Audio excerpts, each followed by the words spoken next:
Hi friends, ഞാൻ രാജേന്ദ്രൻ. ഇന്ന് നമുക്ക് ഇവിടെ ഒരു സാമ്പാർ ഉണ്ടാക്കിക്കളയാം. അപ്പോൾ ഇത് 3/4 കപ്പ് തോരപ്പരിപ്പ് കുതിർത്തി വെച്ചിരിക്കും. പിന്നെ അതിൻ്റെ കൂടെയിട്ട് വേവിക്കാനുള്ളത് എന്ന് പറഞ്ഞു കഴിഞ്ഞാൽ ഇത് പ്രഷർ കുക്കറിലിട്ട് വേവിക്കാനുള്ളത് എന്ന് പറഞ്ഞാൽ ഇത്രയും സാധനത്തിന് ഇച്ചിരി വേവ് കൂടുതലാണ്. ഉരുളൻകിഴങ്ങ്, വെള്ളരിക്ക, കുമ്പളങ്ങ, ചേന, ചേമ്പ്. സാധാരണ ചേമ്പ് അങ്ങനെ സാമ്പാറിലിട്ട് കാണാറില്ല, എങ്കിലും അതിൻ്റെ ടേസ്റ്റ് വെച്ച് തന്നെ ഞാനങ്ങ് ഇടുക. സവാള ഇത്രയും നമ്മൾ പ്രഷർ കുക്കറിലിട്ട് ഒരു 4 വിസിൽ വരും വരെ അങ്ങ് വേവിക്കുക. പ്രഷർ കുക്കറിലിട്ടിരിക്കും. സവാള നീളത്തിലരിഞ്ഞത്. അപ്പോൾ അത് നമ്മൾ അടുപ്പത്ത് വെച്ച് ഇനി നമ്മൾ വേവ് കുറഞ്ഞ പച്ചക്കറികൾ, വെണ്ടക്ക, വഴുതനങ്ക, അതുപോലുള്ള സംഗതികൾ അരിഞ്ഞെടുക്കുക. അപ്പോൾ 4 വിസിൽ കയറ്റി കഴിഞ്ഞാൽ ഇനി അതങ്ങ് ഓഫ് ചെയ്യും.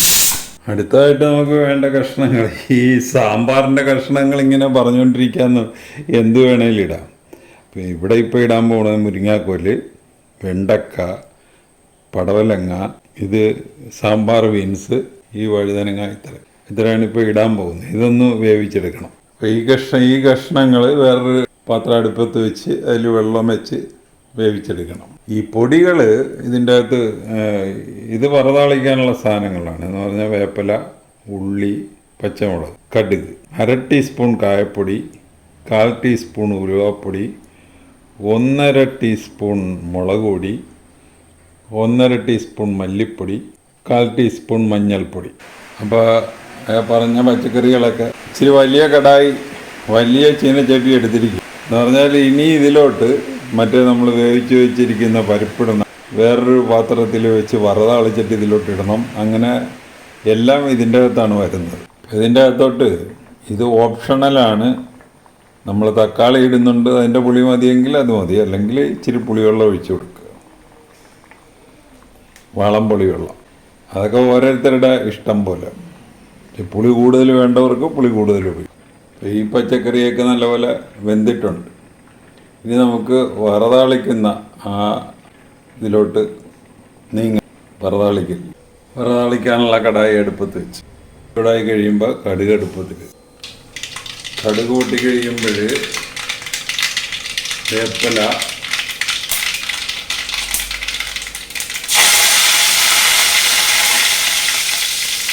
പച്ചമുളക്,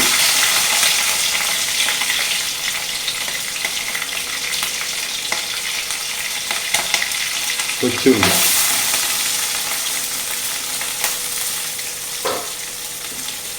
ഇനി നമ്മളിതിലോട്ട് ആവശ്യത്തിന് ഉപ്പിട്ട് കൊടുക്കുക. നമ്മളിതുവരെ ഉപ്പിട്ടിട്ടില്ല. അപ്പോൾ ഇതിലിപ്പോൾ 1 ടീസ്പൂൺ ഉപ്പിടുക ആദ്യം. അത് കഴിഞ്ഞ് ഇത് ചാറുള്ള കറി ആയതുകൊണ്ട് നമുക്ക് പിന്നെ അഡ്ജസ്റ്റ് ചെയ്യാവുന്നേ ഉള്ളൂ. സാധാരണ വറതാളിക്കുമ്പോൾ വറ്റൻമുളക് ഇടാറുണ്ട്.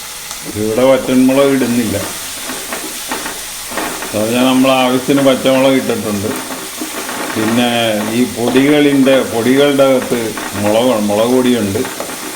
അപ്പോൾ എരിവിനതെല്ലാം മതി. അപ്പോൾ ഉള്ളിക്ക് സ്ലൈറ്റ് കളർ ചേഞ്ച് വന്നിട്ടുണ്ട്.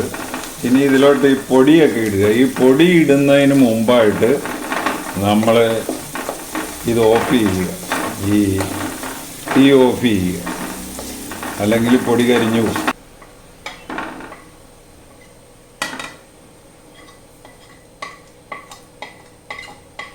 ഇപ്പോൾ നമ്മൾ തീ ഓഫ് ചെയ്തിരിക്കുക.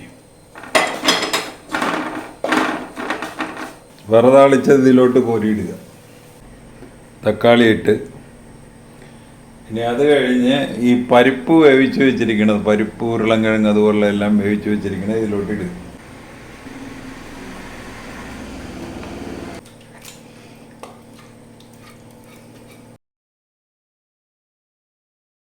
അപ്പോൾ ലാസ്റ്റ് സ്റ്റെപ്പ് എന്ന് പറയണത്, ഇനി ഇത് നല്ലപോലെ ഒന്ന് തിളക്കണം. തിളച്ച് കഴിഞ്ഞിട്ട് ഇപ്പോൾ നമ്മൾ ആദ്യം ഈ പരിപ്പിലൊന്നും ഉപ്പിട്ടിട്ടില്ലായിരുന്നു. അപ്പോൾ ആ ഉപ്പെല്ലാം ഇതിലൊന്ന് പിടിക്കണം.